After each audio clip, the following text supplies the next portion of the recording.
পিলখানায় BDR হত্যাকাণ্ড মামলায় দণ্ডিত বিডিআর সদস্যদের কারামুক্তি, মামলার পুনঃতদন্ত, ন্যায় বিচার নিশ্চিত, চাকরিচ্যুতদের পুনর্বহাল এবং পুনর্বাসনের দাবিতে শাহবাগ ব্লকেট করা হয়েছে।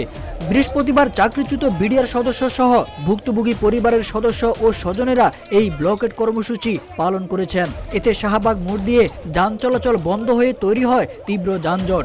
এর আগে বেলা ১টার দিকে চাকরিচ্যুত বিডিআর সদস্য সহ ভুক্তভোগী পরিবারের সদস্য ও স্বজনেরা কেন্দ্রীয় শহীদ মিনার থেকে মিছিল শুরু করে শাহবাগ মোড়ে যান। এদিকে চাকরিচ্যুত বিডিআর সদস্য সহ ভুক্তভোগী পরিবারের সদস্য ও স্বজনেরা গতকাল সকাল 10টার দিকে প্রথমে কেন্দ্রীয় শহীদ মিনারে জড়ো হন। পরে সেখান থেকে তারা প্রধান উপদেষ্টার বাসভবন অভিমুখে পদযাত্রা শুরু করেন। পদযাত্রাটি শাহবাগের দিকে এলে পুলিশ তাদের আটকে দেয়। পরে 9 সদস্যের একটি প্রতিনিধি দল বৈষম্য বিরোধী ছাত্র আন্দোলনের নির্বাহী কমিটির সদস্য মাহিন সরকারের নেতৃত্বে স্মারকলিপি নিয়ে প্রধান উপদেষ্টার বাসভবনে যান।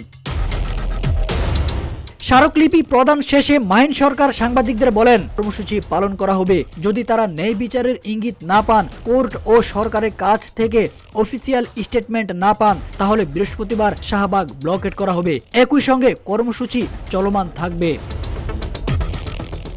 2009 সালের 25 ও 26 ফেব্রুয়ারি তৎকালীন সীমান্তরক্ষী বাহিনী বাংলাদেশ রাইফেলস বিডিআর এর সদর দপ্তর পিলখানায় 57 সেনা কর্মকর্তাকে হত্যা করা হয়। বর্তমানে এই বাহিনীর নাম বর্ডার গার্ড বাংলাদেশ বিজিবি করা হয়েছে। তারেক আজিজ খান, রূপালী বাংলাদেশ।